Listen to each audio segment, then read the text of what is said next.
Oh, oh man, yesterday was a fun day.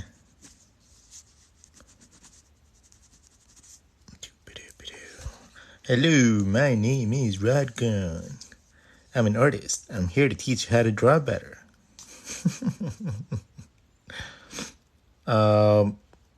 Interesting. I'd never really read the comments of what actually pops up whenever I actually log in. Interesting. So, can you guys guess what I was watching yesterday? Hello, everybody. How are you guys doing? Yeah, I was watching Dinos.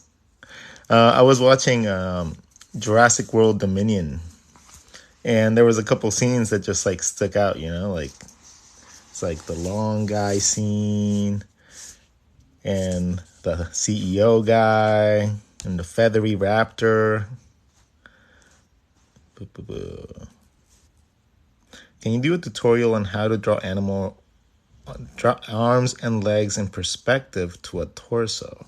Oh, I mean, that's actually, I never really think about the torsos, needing explanation of where the arms come out from, because normally what happens is, right, the moment that you understand how to draw the torso properly, by the time that you are done understanding how to draw just this basic concept of a sphere, right, and you understand this, the moment that you know how to draw the front and the back, you also know how to draw the left and the right, right? So the moment that you know how to divide this shape, that is the number one thing that you need to learn how to do to be able to move your arms and your legs. Second is to be able to know where your arms and your legs come out from your body. So if you are not aware of your skeletal structure, normally your legs and your arms come out of little tiny specific areas in your body. Your arms come out from underneath your collarbone. Your shoulder and your arm all come out from the collarbone. The collarbone ends about halfway down the width of your spine or your rib cage. Right? If we're looking at this from the top, this would be the front of the body where you have your pectorals, right? And this is the back of your neck, and this is where your shoulders are. So if you're looking at this from the top, this is your neck. So if you're looking at this from the top, your arms are halfway in the back, halfway in the front of your rib cage, right? And they're getting split in the middle by your collarbone, by the midpoint of, at the end point of your collarbone. So half your shoulder goes in the front, half your shoulder goes in the back. So whenever you're drawing a simplified version of this, whenever you have your rib cage, all you really need to do is find that pinpoint right here in the middle, right? And if you find that little pinpoint, then you know where your arms or your shoulders are supposed to be going around. That's why they represent it like this whenever you're drawing basic structures. That's why a lot of people represent it like this, because it kind of looks and it represents where it falls on the actual rib cage, right? The only problem with this is that our shoulders don't naturally bulk up. They don't normally go up, and so therefore I don't like this shape. What I like to do instead is find that mapping point and then draw a circle on the rib cage that's going to indicate to me how wide the arm is,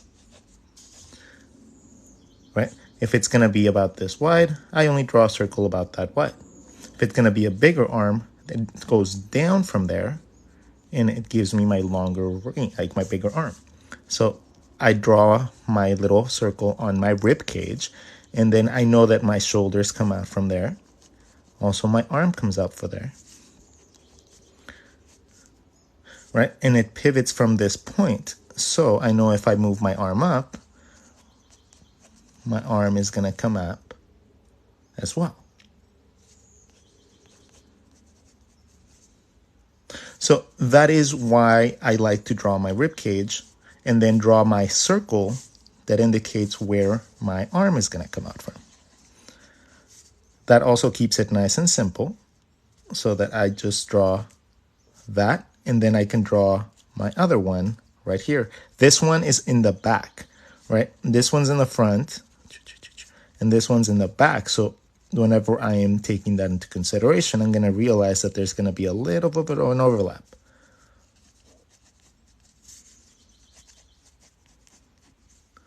Ta-da! I was asking more about how to draw arms and legs in a dynamic and flowing way and not stiff. Well, we got to take it in steps, right? We got to understand what the arms are first, where they come out from, and then we can talk about how to make them look cool. So that is the problem with a lot of people. Like, you guys want to jump into stylization, right, without understanding the actual concepts that you're drawing. So if you don't know how your arm is created, like how it's established, how the muscles work, how they blend with each other, how they're shaped and simplified, how are you going to draw something cool? Like, how are you going to stylize it when you don't even know how it moves, how it looks, how it like bends, how it functions, right? That is the problem with a lot of people. Like, they just want to get from step 1 to step 20, and they want to skip all the steps it takes to get there.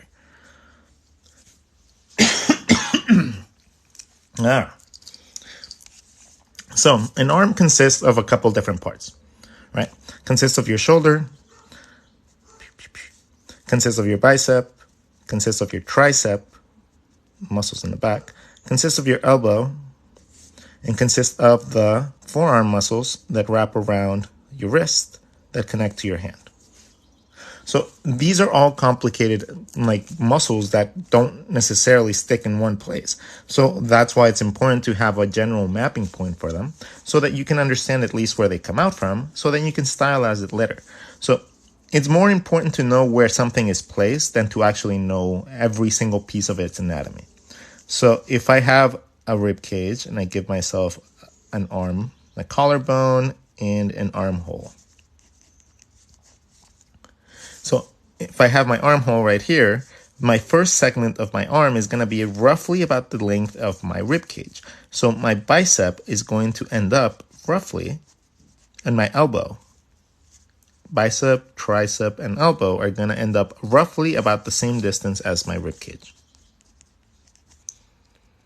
The bottom part is going to be about the same distance as this, but check it out though. And you guys can measure it yourself as well. Just bend your arm and see how far you can get your arm up. You're gonna probably realize that your hand and your forearm, without your fingers, is gonna be about the same length as your shoulder and your bicep.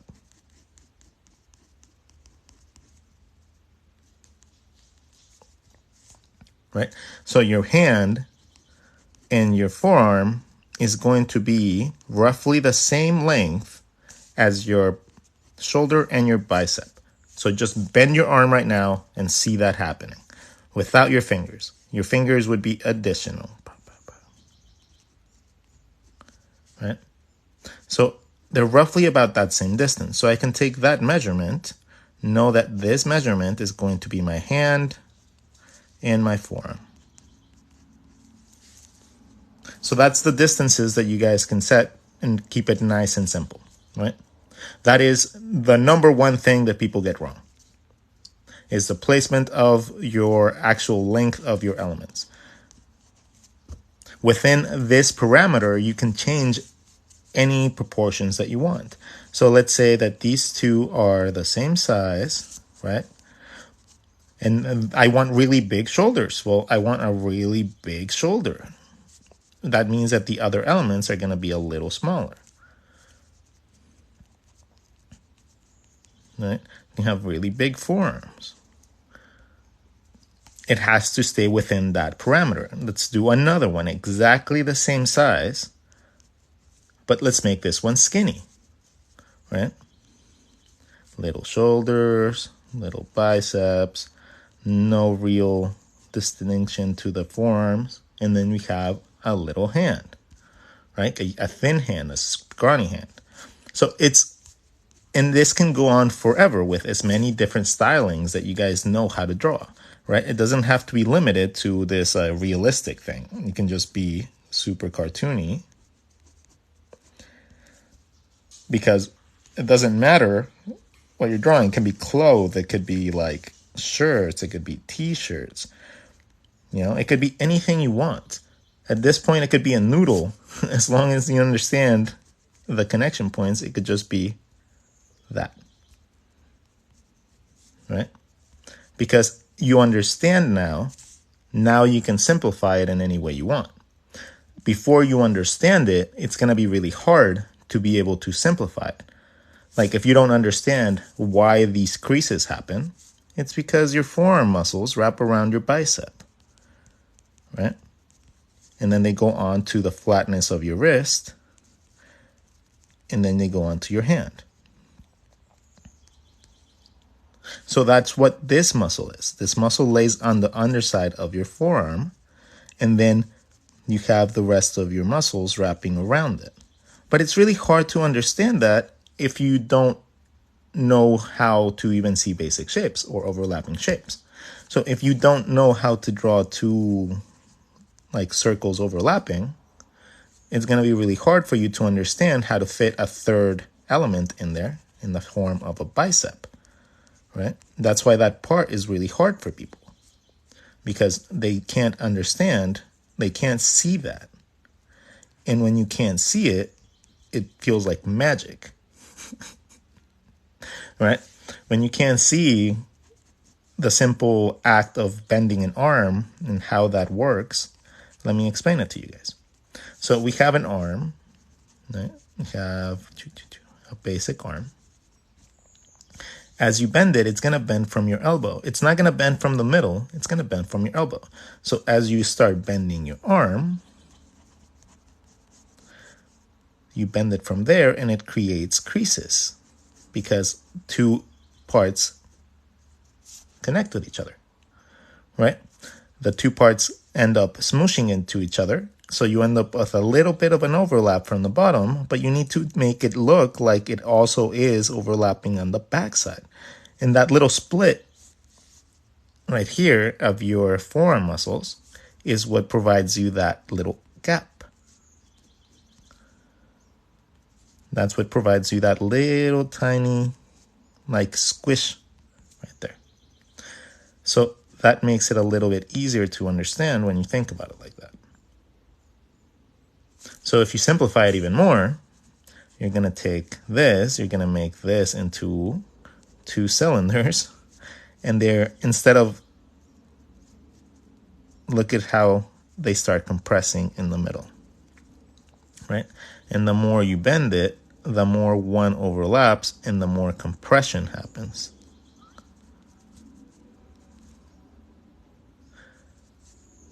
And then eventually, when it gets really big, you end up not even seeing the crease and you just see an element behind, right? So it goes from being like that, you end up bending it, and eventually that gap disappears and you end up only seeing the part in the back. And that is what we call foreshortening, my friends.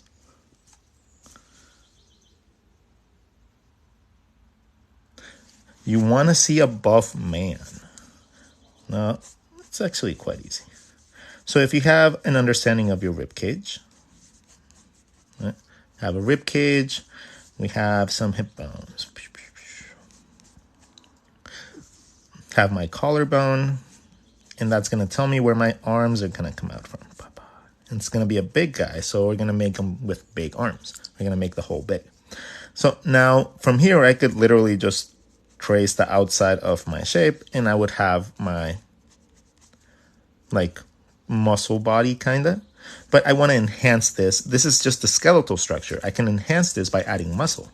So this is my skull. Like this is like just my bone structure for my character. Right? I haven't added any muscle yet. So let's add muscle. So I'm going to add some really big pectoral muscles. And to draw my pectoral muscles, all I really need to know is where my shoulder is going to be and where my collarbone is, because that's where my pectoral muscles connect to. So I'm going to draw my front pectoral muscles because I know they connect to the top part of the collarbone. My neck muscles connect from my ear to my neck and the collarbone as well. That's why it's also important.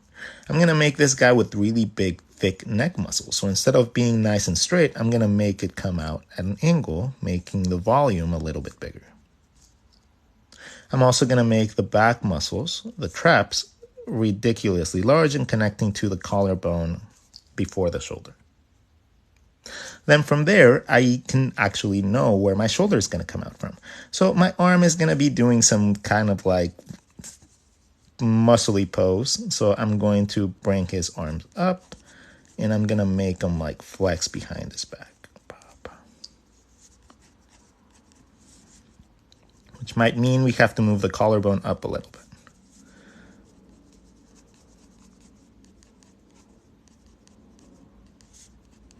Boom, boom, boom. Okay, so now we have his arms up, and I chose this pose because it's a little bit harder, and you guys will see how the muscles connect right now. So the pectoral muscles are going to connect underneath the armpit.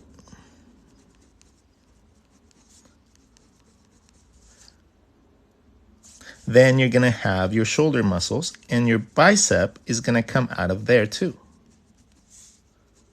In this case, it's flexing up, so therefore my arm is moving up, my shoulder is up. From here, I have my tricep muscle that goes all the way to my elbow. And then I have my forearms that go behind, so I'm going to push them back into perspective with a little bit of shading. Now, this might look a little weird right now, but you complete this by adding the back muscles, which are the little wings that attach to the side of your rib cage. And with that, you have your armpit intersections. So now you can have your hair right there if you want. Then from there, we move down to the abs section. The abs are already pretty much defined. From the edge of the rib cage down to where the crotch is, you end up having the perfect segment for your abs. So you end up having all the little spacing that you need, and now you just have to detail it the way that you want. Okay. From there, we're going to have whatever lateral muscles we have into our hip area. We already have the hip bones because we already drew them simplified. So we already know where they're supposed to come out from. So our legs are going to come out from there. Regardless, like depending on how muscly you want your character, you're going to have to study some muscle structures. But it's pretty straightforward from there.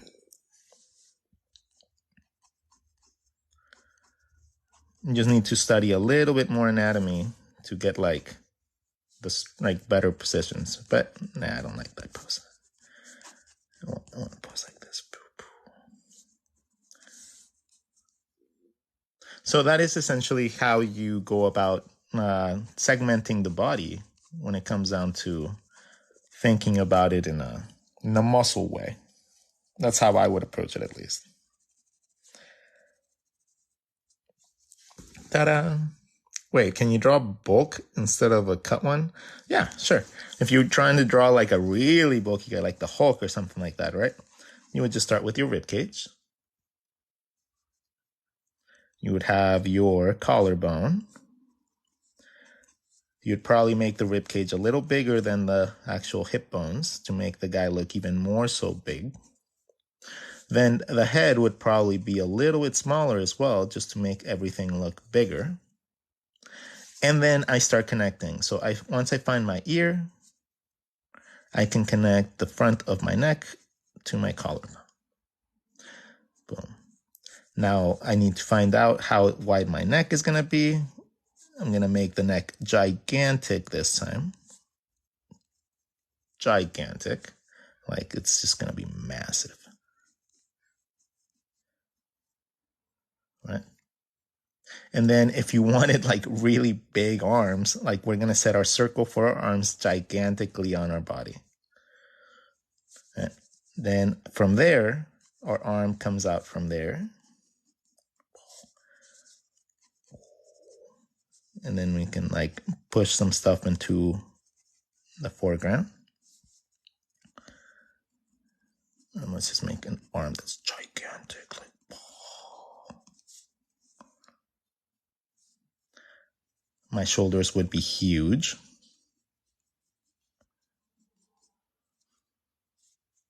They would wrap around my collarbone. My chest muscles would come out from underneath my shoulders down to my chest, attaching to my collarbone. And then my bicep splits my forearm in half, and my forearm wraps around my bicep to my wrist. Now from here, this guy's huge, so my muscles are literally just protruding massively from my body, and they're gonna go back into my little hips because he has low body fat. He's still a bodybuilder. And then from there, we're gonna have like some massive legs. As you guys can notice, it's still connecting to the same place. I'm not adding extra space for the holes. I'm just making sure that my anatomy fits within that spacing. Right? It still has to go back there. So it, regardless of the size of it, if it's skinny or not, or big and bulky, it has to go back to that same space. So that's why things like these are really good to understand, right? Just basic mapping points can help you understand that the styling that you apply later is kind of whatever you feel like adding, but it's not going to change the place where the actual body originates, like where your things come from.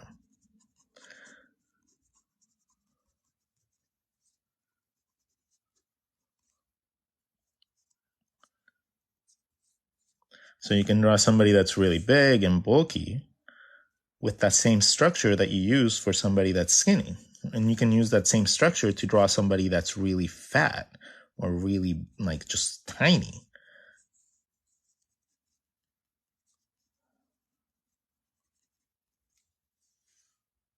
So that's kind of what I would approach for like a super big bulky guy. As comparison to somebody that's lean, I guess. Just add more volume. Can you do legs, toes, legs and toes, fingers, legs? No, is it knees, elbows, legs, and toes? How does it go? Knees, elbows, knees, and I have no idea. Okay, so let's do some legs. So legs come out from your hip bone at an angle, right? So if you are drawing a simple shape, if you want to figure out how to draw your hip bone, take a cone, no, not a cone, a cylinder, and bend those lines in. That's it. That's all it takes to draw a hip bone. Take a basic cylinder and then curve those babies in. And now we have hip bones. Yay! Hip bones allow you to take the natural flow of the actual leg, which is your bone that comes out, your hip bone comes out, right? That's how your bone comes out from your hip into your kneecap, into your shin, into your foot.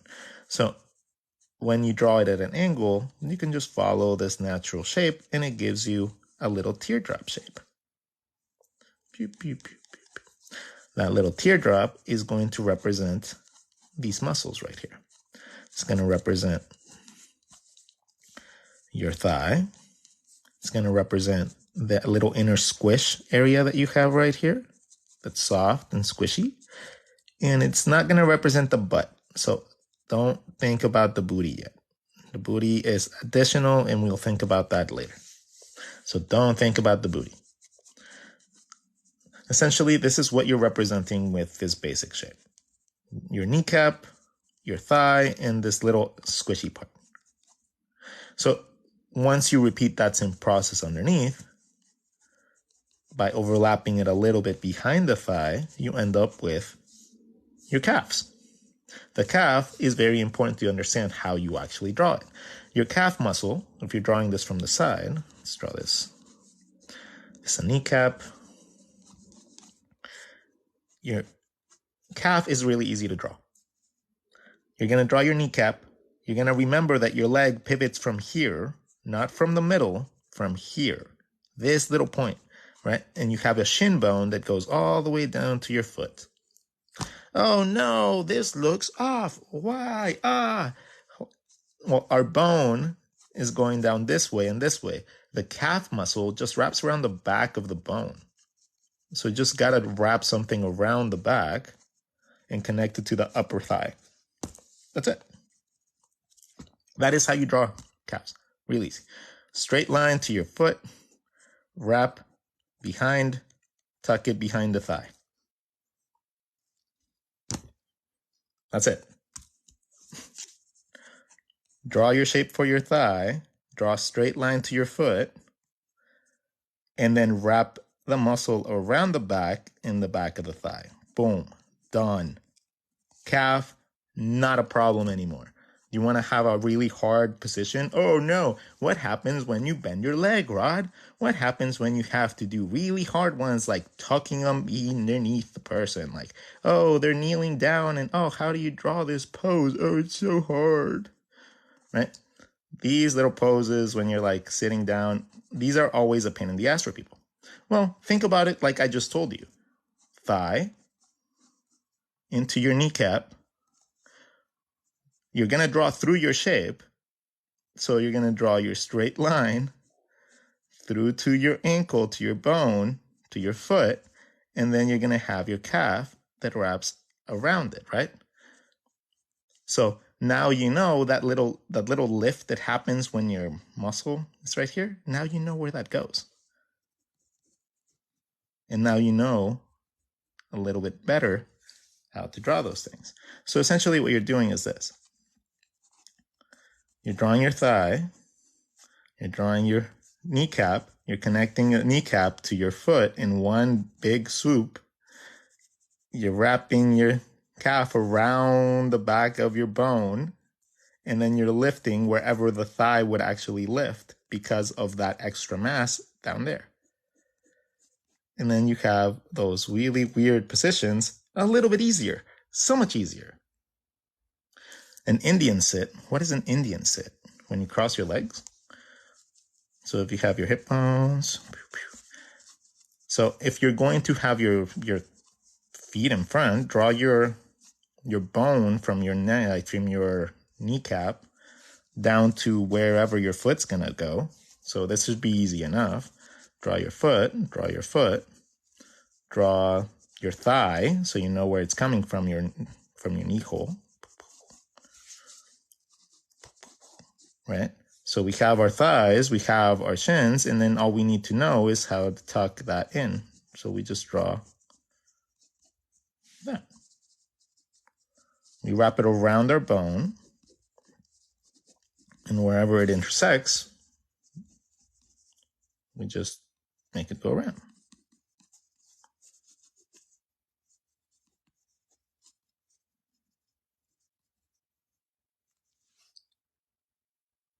Right?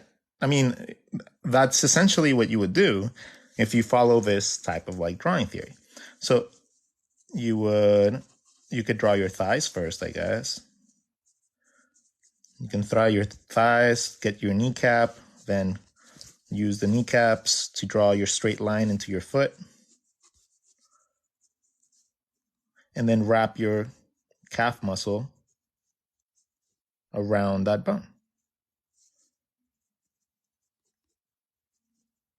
So you can do that from multiple perspectives too.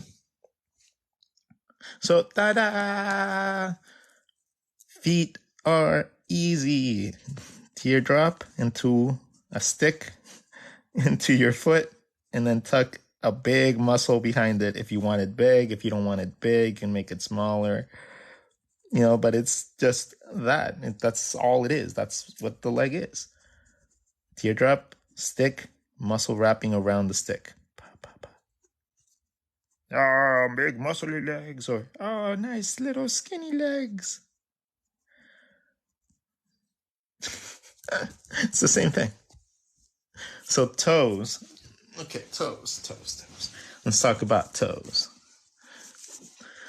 All right, so if you're gonna bake toes, start with, again, we're gonna start with we'll do the whole lesson. Kneecap, thigh, bone into a triangle. Let's do a triangle at first, right? This is gonna make it simple for you to understand that the foot comes into 3 different parts, right? It comes in the palm of the foot. It's the only way that you can really describe this, because your hands and your feet are the same thing, right? They are the palm and toes, right? With whatever bones you have inside. So a hand and your foot is not very different at all. It's just differently proportioned. But this is how you're going to represent it. You're going to represent this middle part as your palm, and you're going to represent this part as your toes. Ta-da! Your heel is just a little teardrop shape at the behind whatever bone structure you choose for your heel. So if you're going to draw your legs, I would recommend you don't even consider the heel at all until you already decide which direction you want the foot to look in. Or you can help it, make it be a part of that decision. Okay, so the heel connects to your tendons in the back. And your leg rotates around the front point of your ankle. So whenever you're rotating your foot, it's going to come out from that rotation, right? It's going to rotate from there, not from the middle, kind of like we did with the elbow. It's going to rotate from here. So as you rotate your foot, you're going to have limitations based on that little factor, right?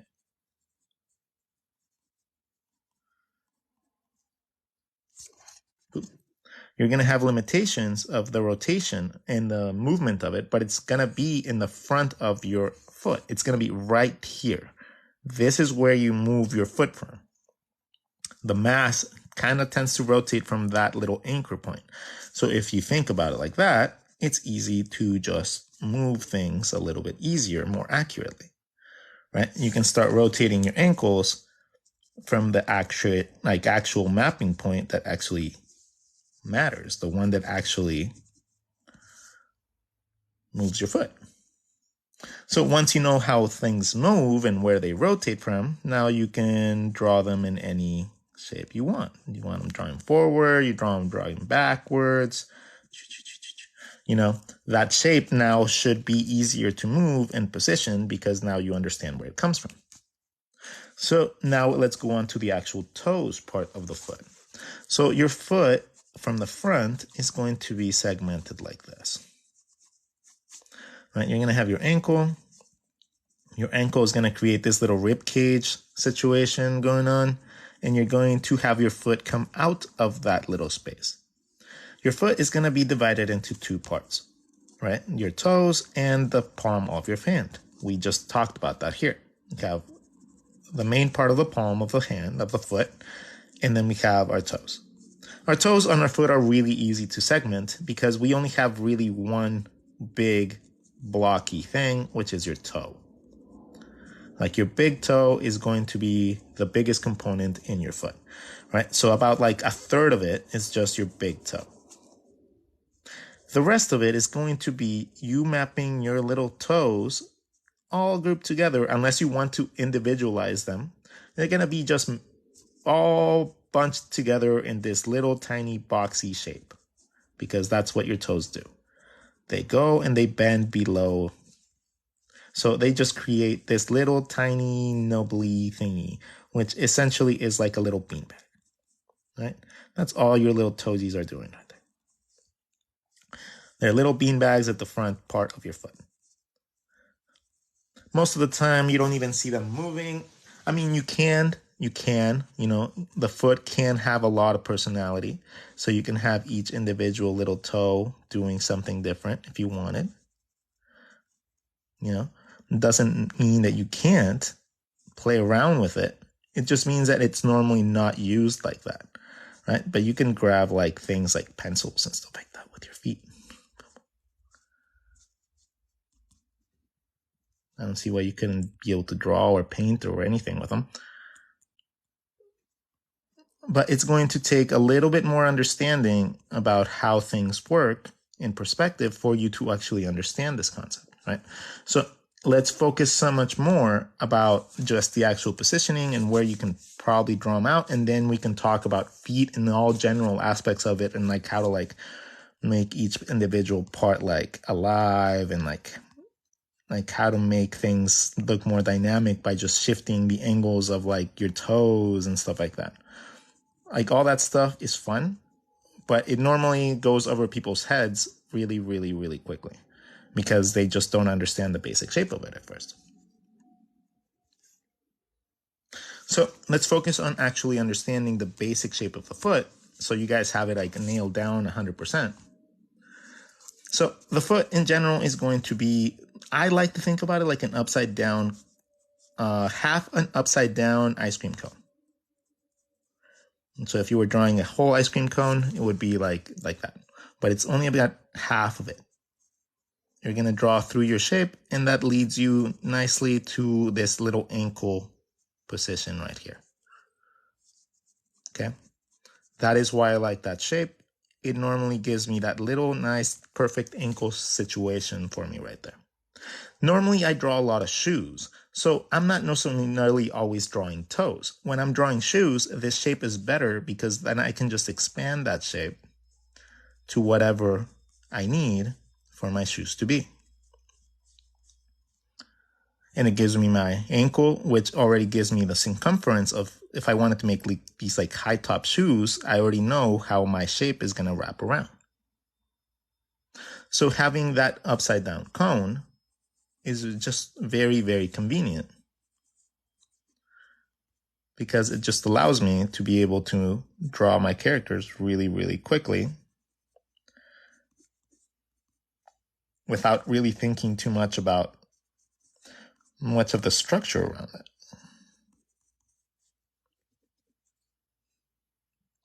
Right? If you wanted to draw heels, the whole point with heels is that you have your heel raised. So whenever you're drawing heels, make sure that the bottom of your foot is here and then it points down.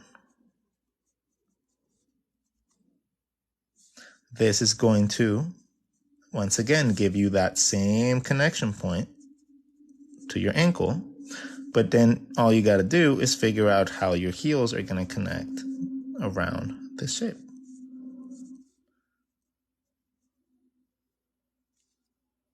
And then just like that, you have heels.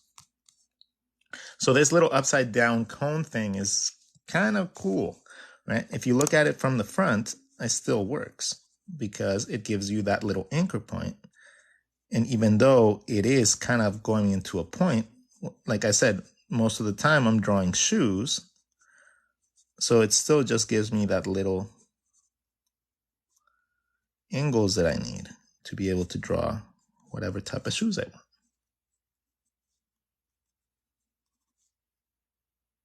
So to me, the most important part is the connection point with the actual ankle. Now you can draw different shapes and get that same result as long as you understand how that part works. Some people like, drawing something similar to this because it gives you the flatness part of the top and the side of the actual foot. And again, it's really easy to draw shoes and stuff like that with that basic shape. So that's another one that can be used. That's another one that I used for a long time, which is like a flat little box part.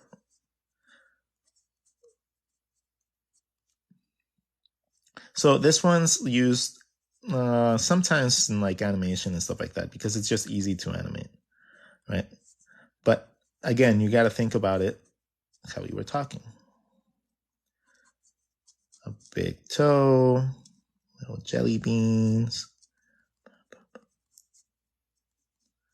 So any of these actual ways to draw the foot is not wrong. It's not actually like going to affect you all that badly. The way that I see it, any way that you can make it simple to make your feet look good or accurate is going to be the best case scenario. Right? For me, that upside down cone just happens to be the best solution for me because it just works for me. But it doesn't have to be that way for you. That is why I teach so many different ways to like go about it.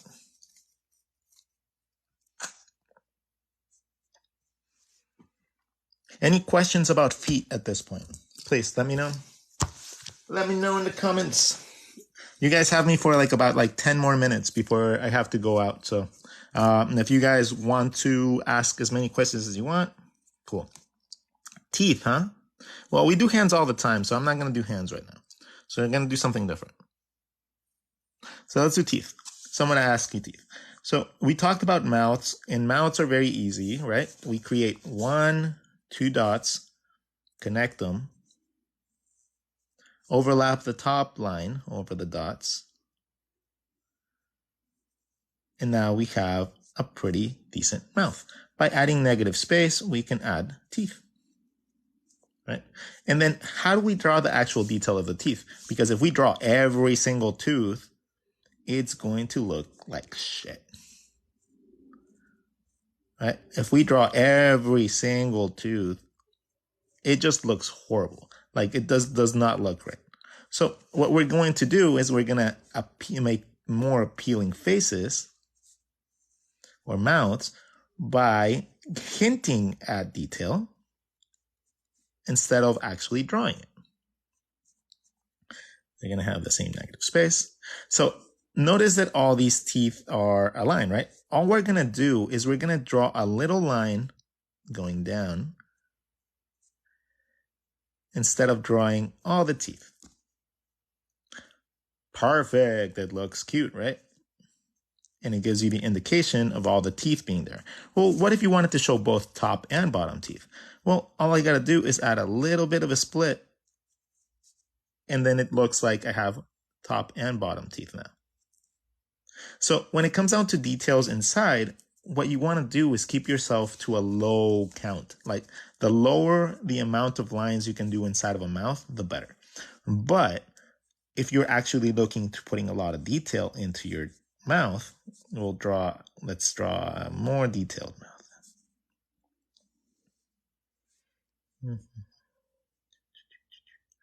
Let's say that we have this like cool, cute little pinup girl and we draw the lips all cute. They're nice and they're overlapped the way that they need to be. And we have our little mouth. So what are we actually drawing when we're drawing this? We're drawing the lips, first of all. These lips have depth, right?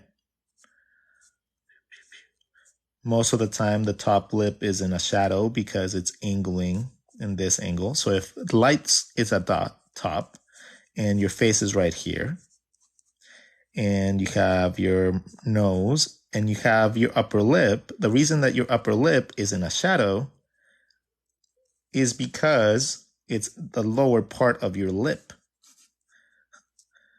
right? Like you have this surface right here at the top that takes all the light, and then this bottom part, which is your lip, gets shadow because the light source is not hitting it. Then the bottom part of your lip tends to be lit up at the top because the light hits it, and that's where the reflections and stuff like that happen. And then it gets dark again at the bottom because it's a round shape, and it normally casts a shadow over and underneath your mouth. So that is what you are drawing and why your upper lip is darker than your bottom lip most of the time. Okay? So that is one thing that I like to explain. And the reason why it looks darker is because of the shift in direction, right? So, boom, surface, cool. So now that we have that, what are we drawing when we're drawing teeth though? When we're drawing teeth, we are drawing shapes like this. Let's draw like a little basic skeletal.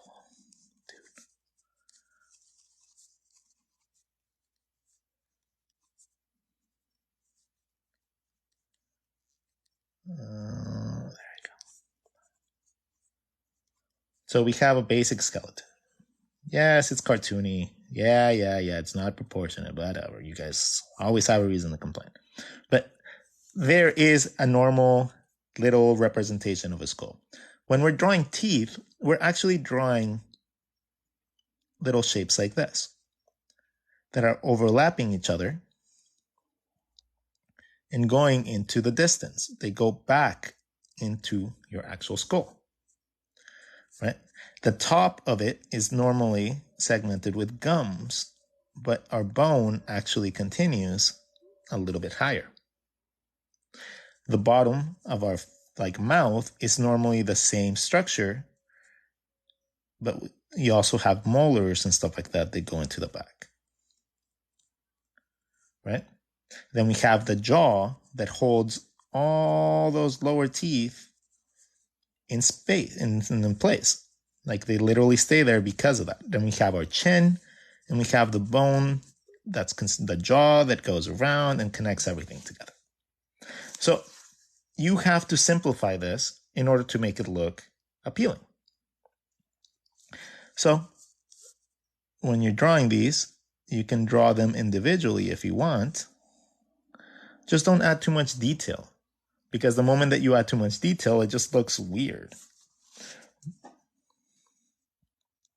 Unless that's the goal that you're going for, you know? If, let's say this girl has like a gap.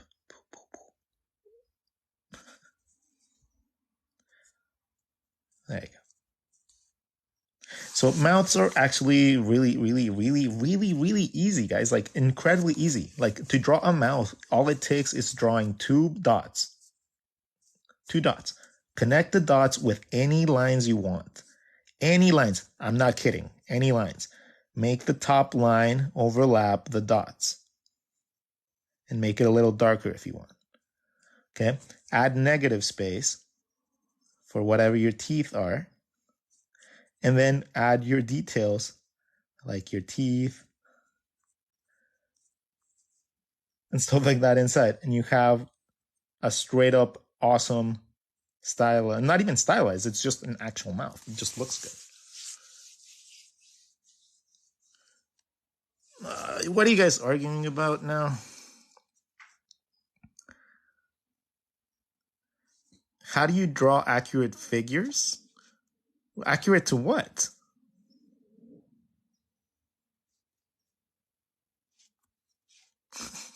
Like, accurate to what? Like, if you're trying to draw an accurate cartoon, you know, that would be an accurate mouth.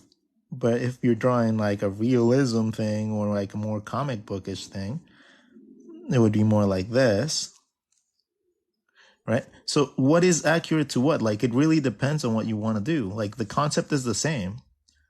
Two dots, connect them, overlap them, add negative space.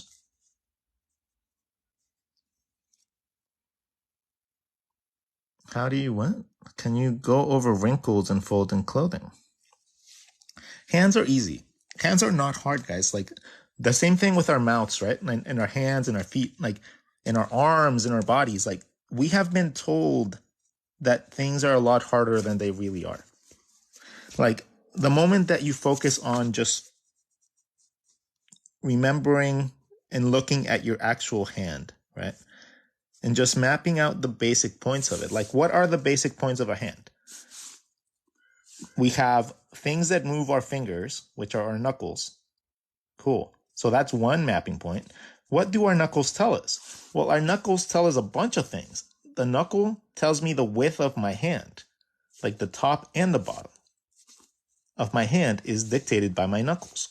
So what if I discover the width of my knuckle, I can discover a lot of elements of my hand. Also, where do the knuckles connect? Like the knuckle, I have to find a point that does not shift. And I found it in the middle knuckle to my wrist, right? This middle point of my wrist will always align with the middle knuckle. It just always goes along with it, regardless of where I move my hand. So I found the connection point. So now I know my hand, where it connects, and I know one point in my hand. So as long as I can find that middle knuckle, I can start mapping everything out from there. For my middle knuckle, I have one finger to my thumb side. So whichever one my thumb side is going to be, it's going to get one more finger, one more knuckle. To my pinky side, I'm going to have two knuckles. So I have to fit 2 knuckles within that shape. I have my thumb. My thumb is coming in about halfway down my palm, and that's where the little triangle shit starts. So about halfway, that's where I'm going to start drawing my knuckle, my thumb. My thumb is going to consist of 3 parts. It's going to consist of the base, the bone, and the tip. Right? 3 parts to the hand, to the thumb. The base, the bone, and the tip. The base, bone, tip. The BBT. Then each one of your fingers is going to have, you're going to divide them into 3 sections, but they're really 2 sections, right? If you take this top part, it doesn't really have much mobility. Like this top part has a little bit of a bend unless you're really, really flexible and really, really dexterous with your hand. This top part is not going to have much flexibility. It's going to have about like half a beanbag worth of mobility. But let me explain to you how the fingers work. From the base of your knuckle, which is inside your palm, to this top section, the first section of your hand, this will always be the same distance as the next 2 together. From the base of your knuckle to the first section will be the same distance as the next 2 sections together. Every time. Every single time. Unless you have like really, really weird fingers. So now, if we have that into consideration, I can dictate the size of my fingers really easy. I can make really nice normal fingers by just taking that, doubling that, and I have the length of my finger. If I want really thick fingers, I just make my knuckle thicker, and I take that same consideration into play, right? I want skinny fingers. Oh, and long fingers. Okay, that first section is really long, so now that long section is going to be. Or you can make little princess fingers really easy.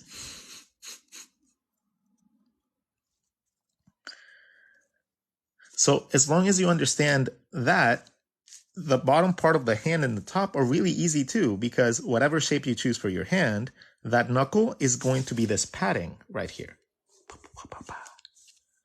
Right? This is where your knuckle is. That's why you have that padding there. So that your thumb has its own little like curve. So wherever you have your thumb, the base of your thumb is going to create a padding that's about halfway down your hand. Right? You have the little meaty part. And then your pinky, what I like to call the pinky muscle, is the other part. So your hand is already divided relatively easy into those sections once you find your knuckle.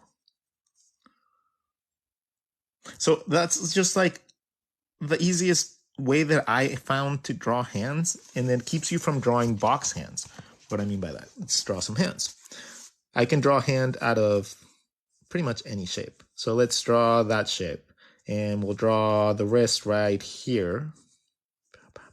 And we'll draw, I don't know, our middle knuckle right here. Okay. I connect the top of my wrist to my middle knuckle. So now this could be the top or the bottom of the hand. I'm going to choose that my thumb side be on this side. So I'm going to have 1 more finger to this side. I'm going to have 2 fingers to my pinky side.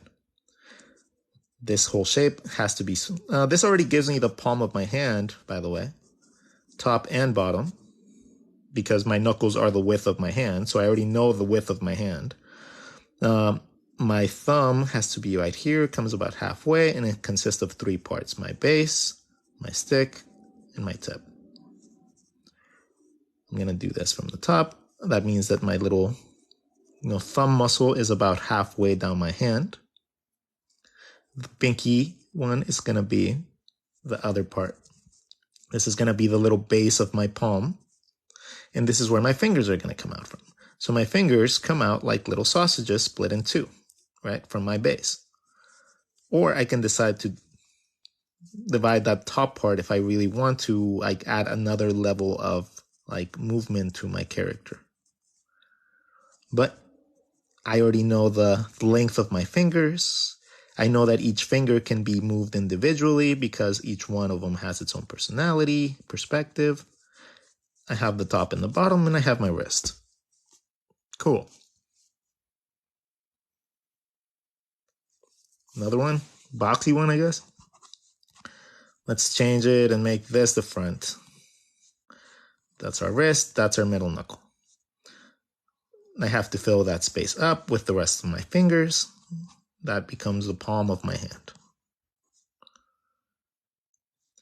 Let's make one to my thumb side, base, stick, tip. Thumb side muscles, pinky side muscles. And then from there, again, you can make your hand do anything you want. Like, as long as it's coming out from that place, you can have a lot of fun with your hands. They don't have to go that way too. You can bend your finger easily and create like fists and stuff like that. Right? Foreshortened limbs are easy. Foreshortened limbs are easy, but it takes a little bit of understanding of perspective. Right? If you don't know how to do this, if you don't know how to take one element, like a cylinder or a little sphere, and then move it in conjunction with another, like if you don't know how to mix in two shapes, you're going to take two shapes and you're going to slowly bring them in together, and then you're going to slowly connect them. Right? That is the process of learning foreshortening. Now, you can't draw foreshortened arms if you don't know how to draw an arm. Anatomy plays a big role in learning how to draw extremities. If you don't know how your muscle connects, it's really hard to make them look right, right? So the trick is to take this basic shape that you learned, right? These basic spheres that you drew and you know how to draw so perfectly. Then you have to add all the little nuances of the complexity of human anatomy to that, which is not an easy task, right? That's not an easy thing for a lot of people to do, because guess what? Drawing is hard. No one said drawing was easy. No one in their like life has ever stated that drawing was easy. So you need to take the time to take classes. You need to draw along when people give you free classes like the ones that I'm giving, right? If you're like sitting there just like watching your sketchbook, or you're like watching but you don't have your sketchbook out, you're missing out on like half the lesson plan. Like you're not engaging the way that you could. So in order to draw foreshortened limbs, right? Like legs and feet and fingers and all that beautiful things, you need to understand how those body parts work, because you just can't do it without that. Like that's why anatomy is such a critical part of your like just art career. Like understanding how muscles connect, how muscles work, how muscles like interact with each other, the limitations of them, the angles in which you can draw them, the way that they like fold and bend and flex and connect and all that stuff is something that's going to take you years, right? That is why people pay for artists to do the things for them, because this is not easy. If this was easy, anybody would do it.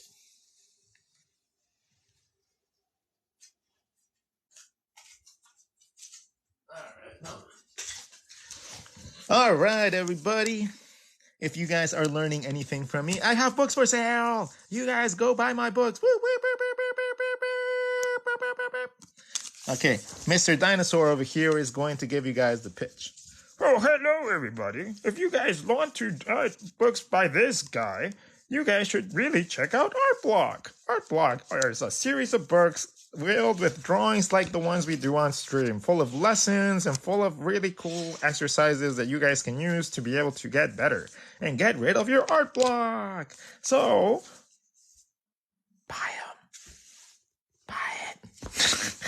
No, actually, it's just the best way to support me. So if you guys actually have not bought these books and you guys are interested in buying one of my books, you guys can buy them through my links in my bio, or you guys can just subscribe to all my YouTube channel where like I have like hundreds of videos that you guys can just go and listen to. If you guys are learning from here, you guys would probably like find that to be like a gigantic library of amazing knowledge and for free. So I highly recommend you guys go check it out if you guys are learning anything and you guys enjoy the way that I teach. Yeah. Anyways, I don't like pitching too much, but it's there if you guys want them. Yay. Let's see. What tends to ask? You guys have this much space in my sketchbook page to ask.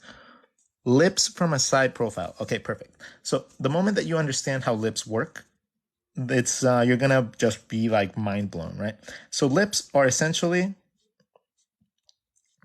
if you connect two dots, take two dots, any two dots, connect them,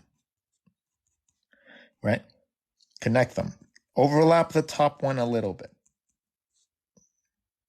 And then draw your lips inside connecting to these dots,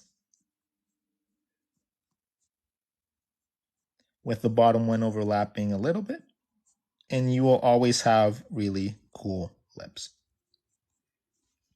Right? You can use that same rule when you're drawing in profile. So if you're drawing in profile, all you got to do is draw your two dots, connect them, right? And then draw your lips inside after you overlap that top line.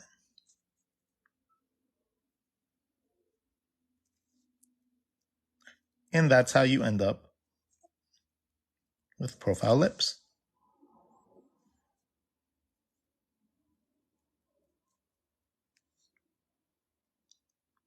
Ta-da! We already went over legs. We're not going over legs again. So from the side, it might look like you're drawing this, right? It might just look like you're drawing that, but essentially you're drawing this shape to connect them both, right? You're starting off with that shape so that you can actually pay attention to where your lips are going to go. So if you're drawing a character,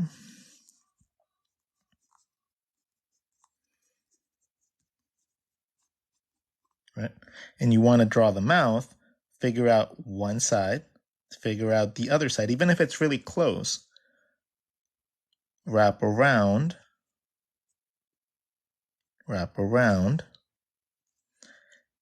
and you have your lips.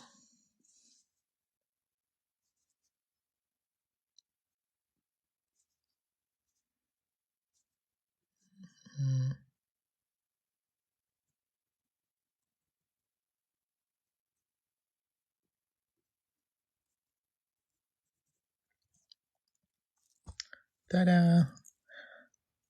Ta-da! So if you're drawing your characters and you're like trying to figure out how to draw mouth in general, draw two dots, connect the dots in any way you want to create whatever facial expression you feel like, and then draw your lips inside.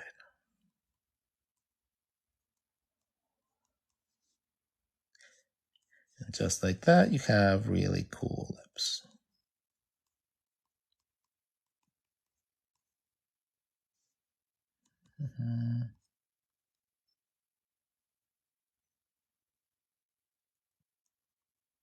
Ta-da! See?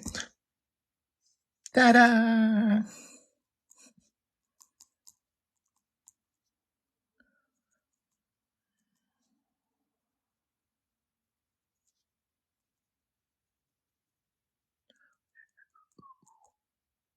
Well, that being said, guys, I do have to go, unfortunately, because I have a shipment of a couch that's coming in and I don't know where I'm going to fit it. So I have to go, but hopefully you guys learned a little bit today. I hope that you guys were able to figure out something that you guys have been struggling with, or hopefully I helped you guys figure out something that you guys maybe didn't realize. That is my goal. My goal is to help you guys, educate you guys, and to help you guys achieve a level of understanding that took me for years to be able to figure out. So helping you guys avoid all that stress, maybe help you guys actually achieve the goals that you guys want, and maybe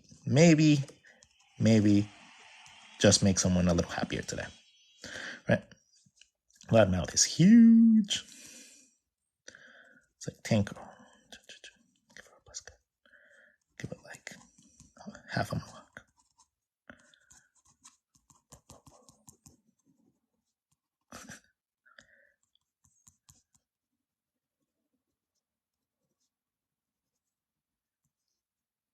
Anyways, have a wonderful day, everybody. And as we say at the end of every stream, I would like to leave you guys with a nice, happy message to leave you guys keeping you inspired throughout the rest of the day. So we always say 4 little words before we leave our stream every day. We want you guys to love a little.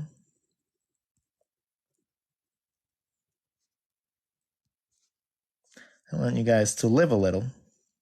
Get out of your desks. Go out, enjoy the day a little bit, right? I want you guys to laugh a little, because a little bit of laughter always makes a little bit of joy.